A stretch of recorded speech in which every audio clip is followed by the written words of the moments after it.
Alright, here we have our fore and aft running springs.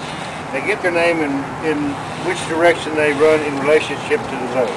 Here I've pleated here, the line's running forward. That's my forward running spring. There's my midship pleat, and this line's running aft running spring, hence the name. The forward running spring will probably be the first line you catch whenever you're coming in. This is the one that's also known as the stop line, if you will. Whenever you're backing in, it's going to stop you from backing into the dock.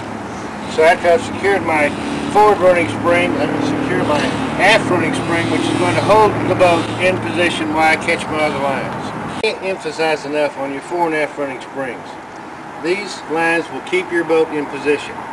For instance, if you were laying up against a piling and you had your fender over the side and you didn't have your lines, your springs adjusted correctly, your boat would be running up and down the dock.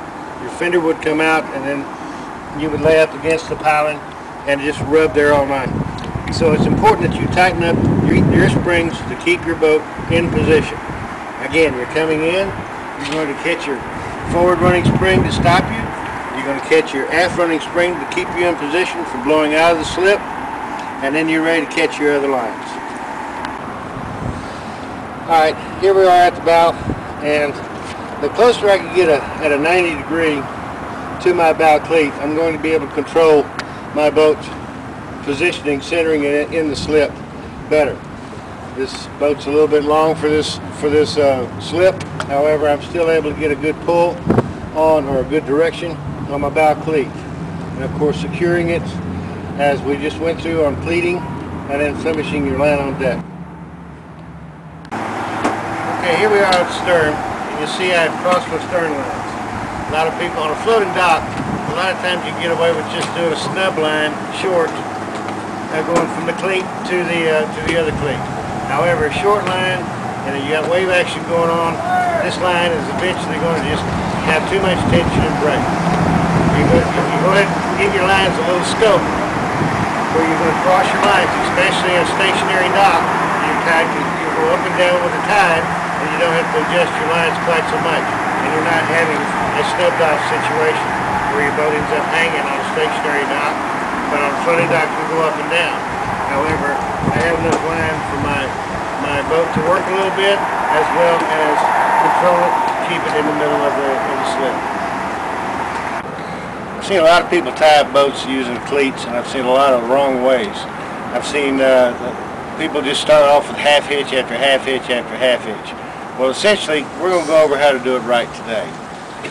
We're going to untie this line. Alright, now I'm going to go around the cleat.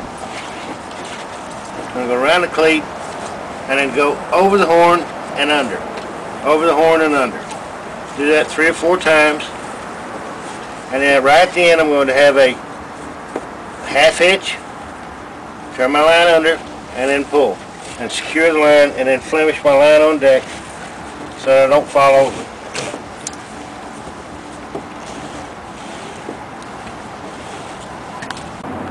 One of the things that I've seen and a lot of people end up doing with them running the line through the cleat, you cannot just cast off and leave, especially if you're taking your lines with you.